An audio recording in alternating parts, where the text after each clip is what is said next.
Hey guys.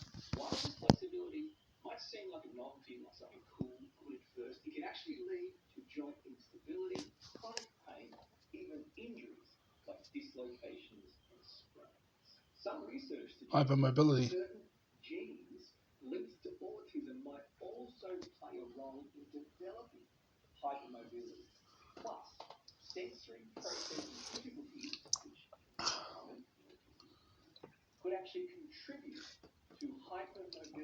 I just ran out of water.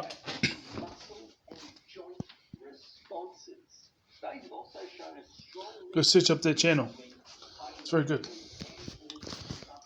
80% of autistic people experiencing hypermobility. A form of hypermobility. Okay, let's have a prayer with this water, eh? Anything unhealthy or unnatural, I return to sender, I return to sender, I return to sender. And this. And I'm saying this bit because I used to say this for a long time, so it's been cemented, but I haven't said it in a very long time.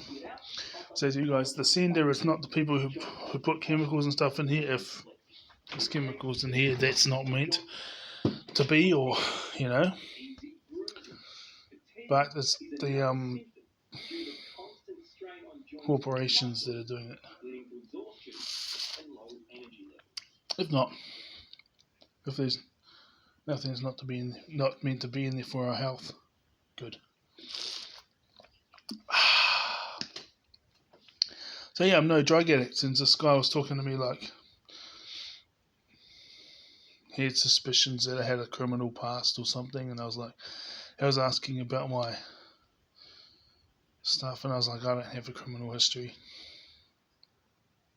because I don't. I mean, there's been times where I've been speeding, but I was like 120 kilometers.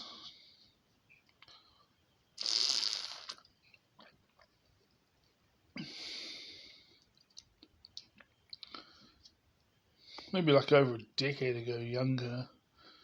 I mean, I haven't had any crashes or anything, but yeah, there was a couple of times, number of times was faster than that, but nothing within the past decade, and I don't have a criminal record.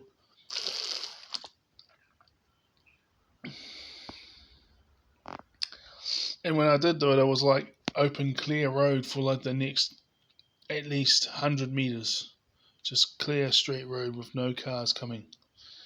Once I saw cars coming, I just get back down to 100.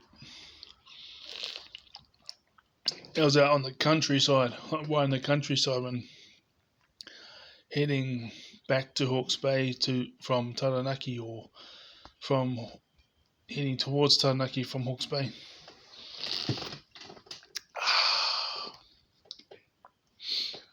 But yeah, no criminal record.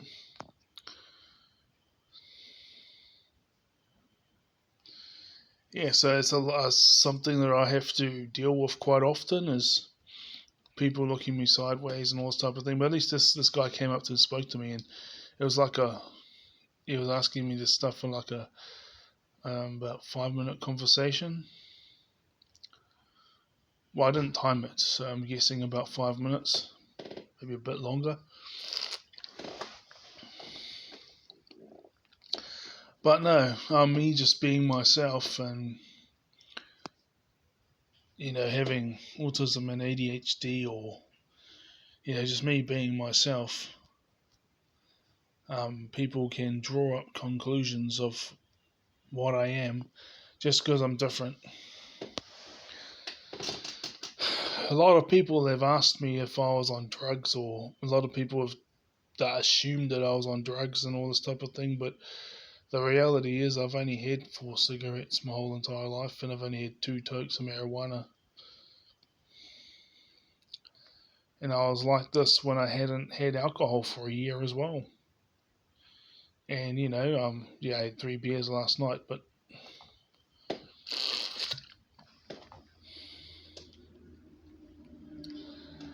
And what makes it easy for me to forgive this world is about 90% of the people are wired the same way.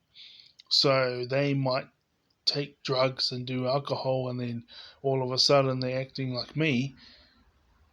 You know, yeah. But then when they're sober, they're not like that.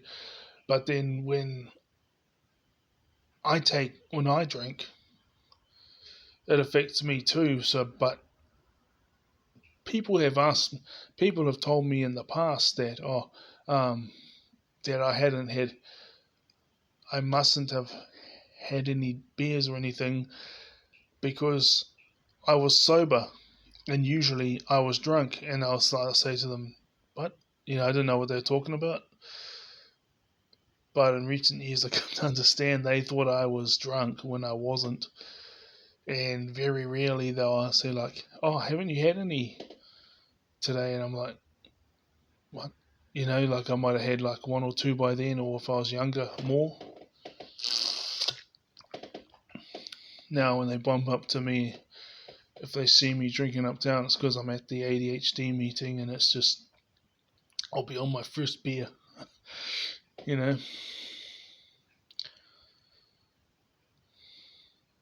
We've been trying to not petition, but because it's on a meetup app, that means that that we let each other know where it is and all this type of thing. And people say that ADHD people don't like structure. Well, the thing is it's interest um, motivated. So they might not be good and might not like structure and stuff, but it's yeah. But when it comes to something they're interested in, it's really, really easy to maintain focus and dedication. But what's not easy is consistency unless there is structure. So it's been at the same place every week. So we tried a couple of times to have it at a cafe, but then I made a mistake of assuming that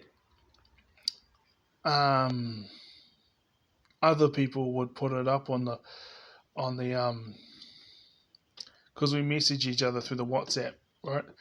So the only reason I use WhatsApp was for that ADHD meeting, and no one put it up. So that was my fault for assuming that someone would. I mean, yeah, because we have our version of hierarchy is more like so that someone is in control and organizes things, but we don't say to them. They don't think they can treat us any old kind of way. You know what I mean?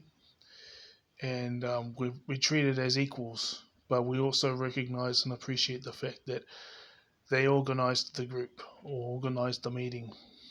The RSVP tables, and got a hold of other cafes and said, "Hey, we have a group of ADHD people. On average, we have about 20-25 show up. Or sometimes 10 or 5, but on average about 20. So, would you mind if we RSVP a couple of tables or something at this cafe, knowing that on average about 20 ADHD people are going to show up, and then the cafe or whatever will let them know." Well, I didn't put it up on the WhatsApp. I presumed that the group leader would, but he presumed I would, and we just made that mistake, and then he showed up, and then a couple of people showed up, and no one was at the spot where we usually go, and then they went, and then yeah. So we've switched it back again, but it'd definitely be better to have it at a cafe. Then I wouldn't be having 2 beers when I'm there. I'd just drink a couple of cups of coffee. That's my cock up.